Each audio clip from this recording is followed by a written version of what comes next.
நாம் லாஸ்ட் வீடியோவில் நம்ம கிளிக்பேங்க் ப்ராடக்டை ஃபேஸ்புக் மூலமாக எப்படி ப்ரமோட் பண்ணுறதுன்னு பார்த்தோம் இல்லைங்களா.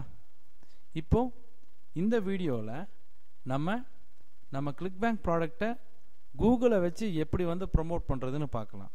ஓகேங்களா. இதுதான் எல்லாத்துலேயும் ரொம்ப ரொம்ப முக்கியமான டிப்ஸு. ஆக்சுவலாக பார்த்தீங்கன்னா கூகுளில் மட்டும் உங்கள் ப்ராடக்டை நீங்கள் ப்ரமோட் பண்ண ஆரம்பிச்சிட்டிங்கன்னா, அதாவது கூகுளில் மட்டும் உங்கள் ப்ராடக்ட் ப்ரமோட் ஆக ஆரம்பிச்சிருச்சுன்னா கண்டிப்பாக நீங்கள் விரும்பினாலும் விரும்பாட்டியும் சேல்ஸ் நல்லபடியாக நடக்கும். ஓகேங்களா. இப்போ பார்த்துக்கோங்க, கூகுள் இருக்கு இல்லைங்களா. கூகுளில் நான் என்ன தேடுறேன் அப்படின்னா ரீடைரக்ட் வைரஸ் ரிமூவல்னு தேடுறேன். ஓகேங்களா. அப்போ இதில் பார்த்தீங்கன்னா நிறைய வெப்சைட் வந்திருக்கு இல்லைங்களா. இது பாருங்கள், இந்த வெப்சைட் இது எல்லாருமே சேல்ஸ் தான் பண்ணிகிட்ருக்காங்க.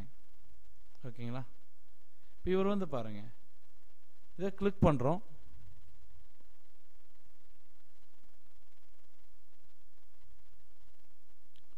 போயிடுச்சுங்களா. நேராக அந்த ப்ராடக்ட் பேஜுக்கு போயிடுச்சு. யாராவது வாங்கினாங்கன்னா அந்த வெப்சைட் ஓனருக்கு பணம் கிடைக்கும். இங்கேயும் பாருங்கள், இங்கேயும் அப்படி தான்.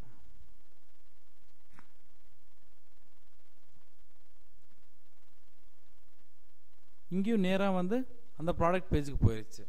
ஓகேங்களா.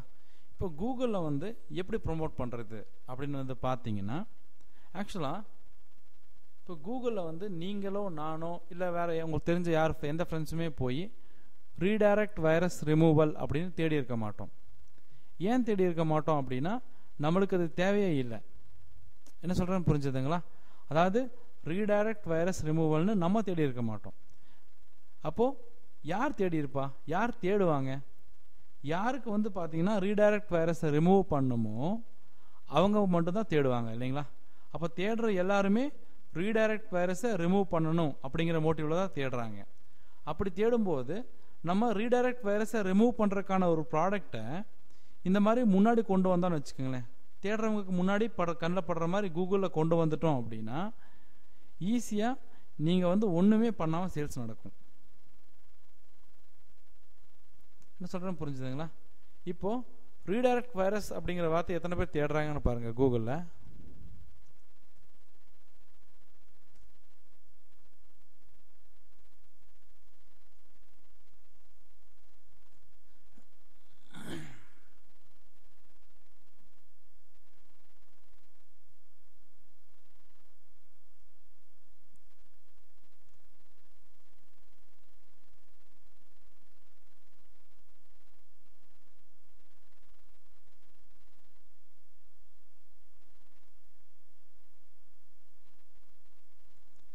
இப்போ கூகுளில்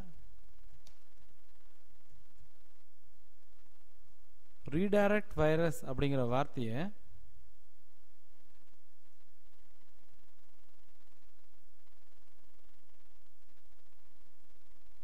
மாதத்துக்கு 1,10,000 பேர் தேடுறாங்க. அதாவது கூகுளில் ரீடைரக்ட் வைரஸ் அப்படிங்கிற வார்த்தையை மாதத்துக்கு 1,10,000 பேர் தேடுறாங்க. இந்த 1,10,000 பேருமே இந்த ரீடைரக்ட் வைரஸ்னால அஃபெக்ட் ஆனவங்களாக தான் இருப்பாங்க. என்ன சொல்கிறேன்னு புரிஞ்சுதுங்களா. அப்போது கூகுளில் இந்த மாதிரி அவங்க ரீடைரக்ட் வைரஸ்ன்னு தேடும்போது உங்கள் வெப்சைட் முன்னாடி வந்துச்சு அப்படின்னா உங்கள் வெப்சைட்குள்ளே என்ட்ராகிற எல்லாருக்குமே உங்கள் ப்ராடக்ட் தேவை. கண்டிப்பாக மினிமம் 2% சேல்ஸாவது நடந்திருக்கும். உங்கள் வெப்சைட்டுக்கு மாதம் ஒரு 2,000 பேர் வராங்க அப்படின்னா, அதாவது 1,00,000 பேர் தேடுறாங்க இல்லையா. இந்த 1,10,000 பேர்த்தில் அட்லீஸ்ட் 2,000 பேர் வந்திருந்தால் கூட போதும்.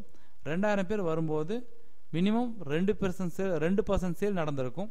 2% சேல்னா 40 சேல்ஸ் நடந்திருக்கும். என்ன சொல்கிறேன்னு புரிஞ்சுதுங்களா. மறுபடியும் ஒரு ப்ரீஃப் இது பார்க்கலாம். ஆக்சுவலாக உங்கள் ப்ராடக்டை ப்ரமோட் பண்ணுறதுக்கு பெஸ்ட்டு வழி எது அப்படின்னு பார்த்தீங்கன்னா, கூகுளில் ஒருத்தவங்க உங்கள் ப்ராடக்ட் சம்மந்தமாக ஏதாவது தேடும்போது உங்கள் பிளாகை இல்லாட்டி உங்கள் வெப்சைட்டை முன்னாடி கொண்டு வர்றது தான் நல்ல வழி. அப்படி கொண்டு வரும்போது என்ன ஆகும் அப்படின்னு பார்த்தீங்கன்னா, அந்த ப்ராடக்டை யார் யார் தேடுறாங்களோ அந்த ப்ராடக்டை யார் யாருக்கு தேவையோ அவங்களுக்கு நீங்கள் ஈஸியாக கொண்டு போய் ரீச் பண்ண முடியும். ரொம்ப கஷ்டப்படாமையே எந்த ப்ராடக்டை யார் தேடுறாங்களோ அவங்களுக்கு கொண்டு போய் அந்த ப்ராடக்ட் நீங்கள் சேர்த்த முடியும்.